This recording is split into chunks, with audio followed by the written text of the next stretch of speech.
Hello folks, Dave Schulke here with the Twin Home Experts, here to answer the question, how do I increase my water temperature to my Rinnai water heater?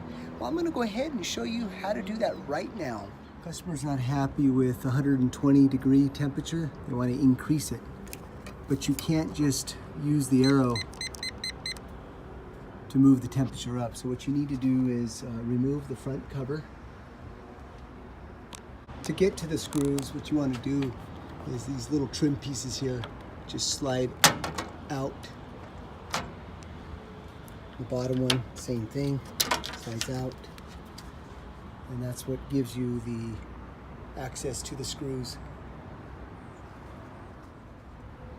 Once you do that, then what you want to do is go to your yellow pad here, which is on the right hand side.